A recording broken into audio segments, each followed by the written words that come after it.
comment section ha. Babasahin ko yan. Grabe oh. Paiba yung mga bahay talaga dito sa Omo City. Parang gusto ko rin tuloy gumawa ng city. Kaya lang, para sa inyong mga nanonood, yung city na gagawin natin na yon, syempre sa creative world lang. Tapos, pwede kayo mag-request doon ng mga bahay na gusto nyong build natin. At syempre, doon sa mga nagre-request ng i-build natin, sa kanila ko rin ipapangalan. Gusto nyo ba yon? Kung gusto nyo nga, pindutin nyo na yung like button dyan para alrights!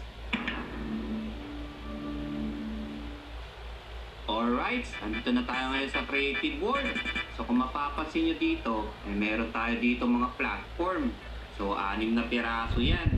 So dahil wala pa tayong mga request na build ngayon, so mag-uumpisa tayo sa mga statue build. Tuturuan ko kayo kung paano gumawa ng cute na statue build.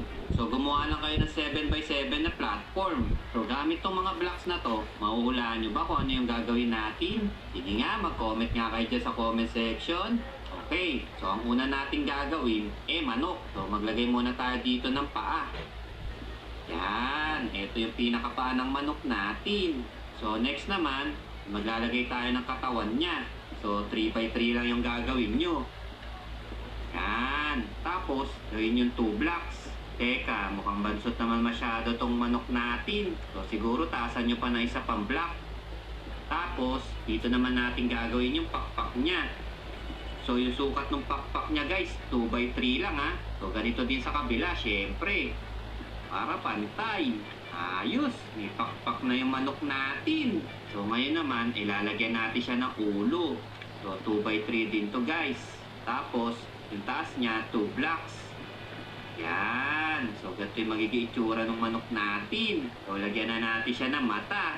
Taasan nyo lang itong magkabila. Tapos, lagyan nyo dito ng black concrete. And then, maglagay tayo dito ng pinakatukaan niya. Siyempre, lagyan nyo rin dito ng red concrete. O, ayan, tapos na yung cute na chicken statue natin. Haha! Yung cute-cute niya, oh. Okay, doon naman tayo sa next statue. So, dito naman sa pangalawa, mahuhulaan nyo ba kung ano i-build natin? Tingnan nyo yung mga blocks na gagamitin natin. I-comment nyo nga kung kaya nyong hulaan. So, una natin gagamitin itong white concrete. So, gawa lang kayo dito ng 3x3. Tapos, yung height niya guys, is 3 blocks. So, ito yung 3x3 na ginawa natin. So, next na gagawin nyo, ay butasin nyo yung dalawa dito.